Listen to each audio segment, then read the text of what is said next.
नमस्कार। एक FIR register होती है, फैमिली घबरा जाती है। कोई बोलता है तुरंत एंटीसिपेटरी बेल फाइल करो, कोई बोलता है पुलिस को लंबा स्टेटमेंट दे दो, और कोई बोलता है काउंटर एफआईआर कर दो। और सिर्फ 7 से 10 दिन के अंदर लोग बिना समझे पैसा भी वेस्ट कर देते हैं और अपना लीगल पोजीशन भी कमजोर कर लेते हैं। इस वीडियो में मैं आपको बताऊंगा वो 5 बड़ी गलतियां जो लोग फॉल्स मैट्रिमोनियल कंप्लेंट में सबसे पहले कर देते हैं। अगर आप या आपकी फैमिली किसी इंक्वायरी या एफआईआर स्टेज पर हैं, इस वीडियो को पूरा देखिए। 498A एफआईआर के होने के बाद सबसे पहली गलती एंटीसिपेटरी बेल का पैनिक। सबसे कॉमन गलती होती है तुरंत एंटीसिपेटरी बेल फाइल कर दो।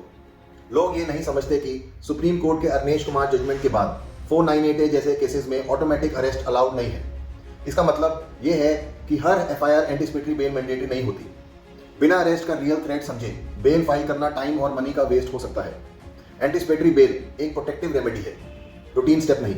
गलत टाइम पर बेल फाइल करना आपके केस को अननेसेसरी हैवी बना देता है। 498A एफआईआर होने के बाद दूसरी गलती स्टेटमेंट बिना लीगल गाइडेंस के देना। लोग सोचते हैं सच ही तो बोलना है, लॉयर की क्या जरूरत है, और फिर कंप्लेंट पढ़े बिना, एलिगेशन समझे बिना, इमोशंस के साथ लंबा स्टेटमेंट दे देते हैं। प्रॉब्लम यह है स्टेटमेंट सिर्फ एलिगेशंस के जवाब में होनी चाहिए। हर बात एक्सप्लेन करना जरूरी नहीं होता। एक्स्ट्रा फैक्ट्स बाद में आपके खिलाफ इंटरप्रेट हो सकते हैं। स्टेटमेंट का रूल सिंपल है, कम लिखिए, रेलिवेंट लिखिए, कंट्रोल लिखिए। 498A एफआईआर होने के बाद तीसरी गलती तुरंत काउंटर एफआईआर फाइल कर देना। बहुत लोग एडवाइस देते हैं तुम भी एफआईआर कर दो। ये अक्सर बिग मिस्टेक होती है। काउंटर एफआईआर सिचुएशन को एस्केलेट कर देती है, पुलिस का फोकस कंफ्यूज कर देती है, आपको एग्रेसिव दिखा सकती है। फॉल्स कंप्लेंट का जवाब हमेशा एफआईआर से नहीं दिया जाता। सही अप्रोच क्या होनी चाहिए?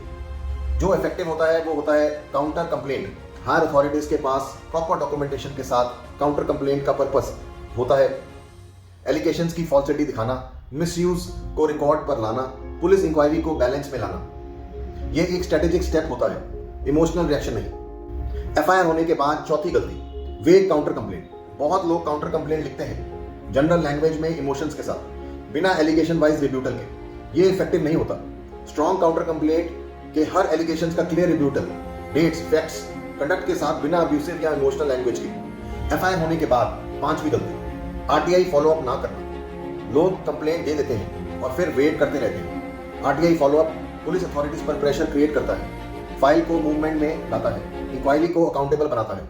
आरटीआई का मतलब कन्फ्रंटेशन नहीं, ट्रांसपेरेंसी और ट्रैकिंग होता है। सबसे जरूरी बात इंक्वायरी में कोऑपरेट करना। चाहे कंप्लेंट फॉल्स हो, चाहे एलिगेशंस गलत हो, इंक्वायरी में कोऑपरेशन बहुत जरूरी है। कॉल अटेंड करना, नोटिस का रिप्लाई देना, अवेलेबिलिटी दिखाना, ये पुलिस के सामने क्रेडिबिलिटी बिल्ड करता है, अननेसेसरी सस्पिशन कम करता है। नॉन कोऑपरेशन से अच्छा केस भी बिगड़ सकता है। अगर आप फॉल्स मैट्रिमोनियल कंप्लेंट फेस कर रहे हैं और श्योर नहीं है कि कौन सा स्टेप सही है और कौन सा गलत, और बिना पैनिक के लीगल पोजीशन स्ट्रांग रखना चाहते हैं, तो रिएक्शन के बजाय पहले प्रॉपर लीगल असेसमेंट लेना हमेशा बेटर होता है। हर केस अपने फैक्ट्स पर डिपेंड करता है। इस वीडियो को उन लोगों के साथ शेयर कीजिए जो पुलिस इंक्वायरी, एफआईआर या फॉल्स कंप्लेंट फेस कर रहे हैं। मैं ऐसे ही प्रैक्टिकल और strategy based legal guidance simple Hindi में शेयर करता रहूंगा। धन्यवाद।